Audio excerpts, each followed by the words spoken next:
galerinha, eu sou a Ray e esse é o De Livro em Livro.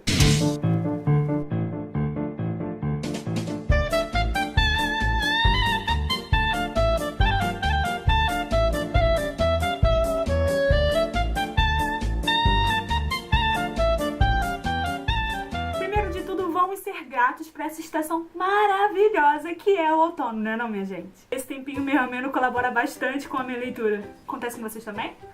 Um beijo, outono, seu lindo. Mas hoje eu vim aqui fazer um resumão de todos os livros que eu li no mês de março de 2017. Se essa é a primeira vez de vocês aqui no canal, sejam bem-vindos e não se esqueçam de se inscreverem no canal e curtirem o vídeo. De qualquer forma, vamos começar. Eu li um total de 6 livros esse mês. Li tudo que tava na minha TBR do mês passado? Não. Mas acho que considerando tudo, foi relativamente bem. Isso porque a minha meta tá pra 100 livros esse ano. Vamos bater a meta? E o primeiro livro que eu li no mês de março foi Ever the Hunted, da Erin Summerell. Eu paguei 60 pila nesse livro, e é por isso que nem sempre, quase nunca, eu compro livro em inglês, porque é muito caro.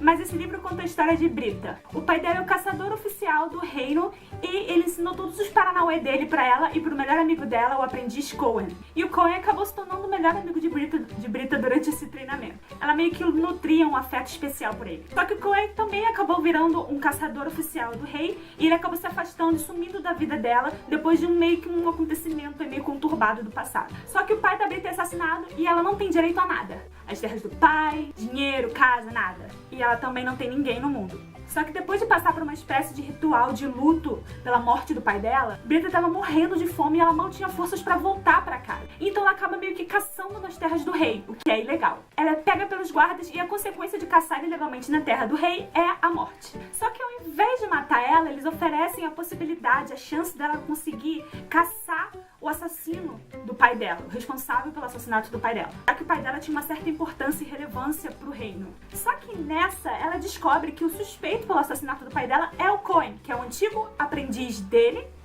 e ex-melhor amigo dela. Já tá imaginando o trelelê, né? A história tem diversos elementos de magia que, na minha opinião, é a melhor parte do livro. É um universo extremamente interessante e que tem essas bruxas, que na verdade elas são chamadas de channelers. Elas são capazes de canalizar forças dos elementos da natureza e transformá-los de diversas formas, manipulá-los de diversas formas. E nesse mundo ele foi dividido em dois. Uma parte dele, a magia é proibida e as channelers são caçadas e assassinadas. E do outro lado, a magia ainda existe de forma pacífica. Eu achei o romance interessante, principalmente porque a Britta e o Cohen se conheciam há muito tempo, entendeu? Então não foi aquele insta-love, eles já se conheciam, eles eram amigos antes de tudo. Porém, o fato da Britta ser completamente cega em relação aos sentimentos do Cohen me irritava muito. Porque, cara, era tudo muito óbvio, qualquer um ia perceber isso, tipo, não tinha como. E o final do livro foi bem sessão da tarde, sabe? Bem água com açúcar, igual eu falei na minha resenha que eu fiz lá no Scooby. Eu dei 3,5 estrelas pra esse livro no Scooby e 3 estrelas no Goodreads. Quem quiser conferir uma resenha mais detalhada do meu Goodreads e do meu Scooby estão aqui embaixo. Na verdade, só tem resenha no Scooby. Tá aqui embaixo, na caixa de descrição. Depois disso, eu li Fantastic Beasts and Where to Find Them, da J.K. Rowling. E eu amei, gente. A primeira coisa que eu reparei foi a diferença entre esse script feito pela J.K. e o de Cursed Child, que foi feito baseado nas histórias da J.K. E apesar de ter tido o aval dela, gente, as diferenças são enormes. Aqui ela dá milhares de detalhes que ajudam, tipo assim, muitos os atores a interpretarem o papel. As descrições são interessantíssimas, são muito bem detalhadas. Foi muito legal lembrar do filme, das cenas do filme, e ver como os atores conseguiram interpretar aquilo que estava escrito aqui, como eles desenvolveram isso da sua própria maneira. E aqui eu acabei percebendo outros detalhes que eu não consegui pegar do filme. Algumas coisas que eram para ser mais sarcásticas e que eu não tinha percebido. Os pensamentos do Newt em relação a algumas coisas que estavam acontecendo que eu não tinha imaginado. Fora que essa história é sensacional e eu mal posso esperar pro próximo filme. Esse livro aqui também foi ilustrado pela empresa Mina Lima, que tipo, eu li Mina Lima, que também foi responsável pelo design de 18 filmes de Harry Potter. E as ilustrações são lindas demais. Eu dei 5 estrelas porque, né? E depois disso, também nesse mês de março, eu li The Heart of Betrayal, da Mary Pearson, lançado pela Dark Side, As Crônicas de Amor e Ódio. E meu amor! Esse livro renovou a minha fé nessa trilogia. Que livro sensacional! Eu amei, ela tá incrivelmente mais madura. Parece que ela sofreu um transplante de personalidade, porque Eu li as coisas que ela falava e gritava, hell yeah! Ela me surpreendeu muito positivamente e eu amei a Lia durante todo o livro. Nós nos aprofundamos muito mais nas questões religiosas e políticas do que isso que eu tinha realmente reclamado do livro anterior. E nós temos uma visão muito mais profunda sobre esse universo fantástico. A narrativa do livro é deliciosa de ler e eu amei tudo, menos o Caden, como sempre. Não adianta, eu não consigo romantizar o Caden de forma nenhuma, por mais que a autora tente. Eu não vou falar muito mais desse livro porque ele é spoiler pra quem não leu o primeiro livro, The Keys of Deception. Só pra quem não sabe do que se trata essa série, uma pincelada muito superficial na história. O livro conta a história da princesa Lia. Ela foge no dia do casamento arranjado dela com um príncipe de um outro reino. Só que quando ela foge, esse príncipe vai atrás dela e um assassino é mandado por um outro reino pra matar ela também. No começo a gente não sabe quem é o príncipe e quem é o assassino, então fica pra nossa imaginação tentar descobrir quem é quem. Eu tenho uma resenha bem mais detalhada do primeiro livro da série, The Keys of Deception, eu vou deixar nos cards e também aqui na descrição se vocês quiserem depois assistir o vídeo. Não tem spoiler no vídeo não. Eu dei 4,5 estrelas pra esse livro no Scooby e fiz uma resenha dele por lá também, então quem já leu o livro e quiser saber um pouco mais das minhas opiniões sobre esse aqui, pode ir lá e dar uma olhada. Porque definitivamente teve algumas coisas que eu não consegui engolir. E no Goodreads eu dei 5 estrelas porque por mais que eu não goste do Caden, ele tá mais pra 5 estrelas do que pra 4. Enquanto eu tava lendo The Heart of Betrayal, eu comecei a reler ao mesmo tempo pela...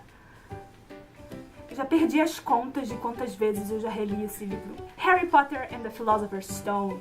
Eu me propus a reler alguns livros esse ano, e Harry Potter está entre os livros que eu me propus a... E eu reli nessa minha versão super vintage em inglês.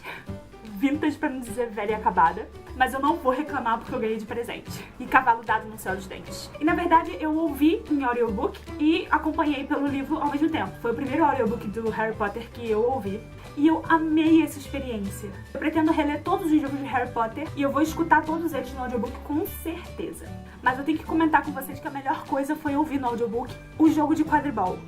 Eu me senti lá, junto com eles, torcendo, foi muito legal. E depois disso eu peguei Persuasion, da Jane Austen, pra ler. Quem me acompanha aqui nas outras redes sociais, pelo Twitter, pelo Instagram, também pelo Scooby, vocês sabem a missão que foi ler esse livro. Eu peguei esse livro pra ler e a minha reação foi mais ou menos essa.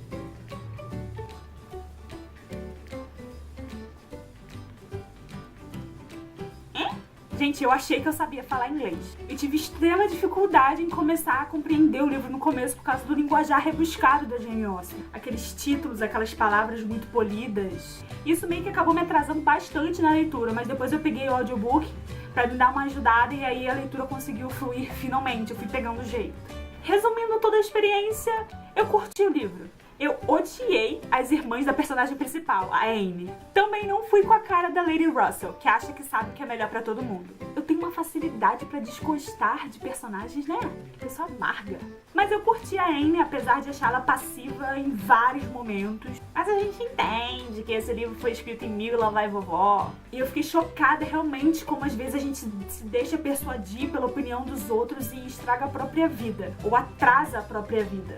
Mas eu curti realmente a leitura, apesar de ter achado bastante difícil no começo, e eu dei 4 estrelas pra esse livro. E me deixou com muita vontade de ler todos os outros da Jane Austen, e eu com certeza vou ler, eu já comprei aquele compilado que tem da Jane Austen com 3 livros juntos. E pra terminar o mês eu li O Príncipe Mecânico, da Cassandra Clare, que é o segundo livro das Peças Infernais. E ó, gente, eu amei! Amei! Amei! A Cassandra Clare adora pisar no nosso coração com esses romances que ela escreve, né? Eu entendo que tem muita gente que não tem saco pra ler porque são muitos livros no mesmo universo. E é uma ordem meio conturbada, tipo Star Wars, sabe? Tudo ao contrário. Olha os haters vindo aqui dizendo que eu tô comparando os livros da Cassandra Clare com Star Wars. Gente, eu tô fazendo isso nesse sentido não, tá? Mas eu amei o livro e eu achei que a história cresceu bem mais. Aquelas partes meio mortas que me incomodaram no primeiro livro não me incomodaram tanto aqui, não teve tanto disso. Teve mais ação, aconteceram mais intrigas políticas, traição. E o mais interessante foi ter visões super legais dos tipos diferentes de amor. E também aquilo que a gente faz em nome dele. Seja um amor romântico, de família, de amizade. E eu dei 4,5 estrelas pra esse livro no Scooby e 4 estrelas no Goodreads. E assim terminou o meu mês de março. Vocês leram bastante em março? Eu quero saber, me contem aqui nos comentários. Não se esqueçam de curtirem o vídeo, se inscreverem no canal, tem vídeos muito legais vindo com novidades pra esse mês de abril. Eu vejo vocês em breve, beijos e até a próxima.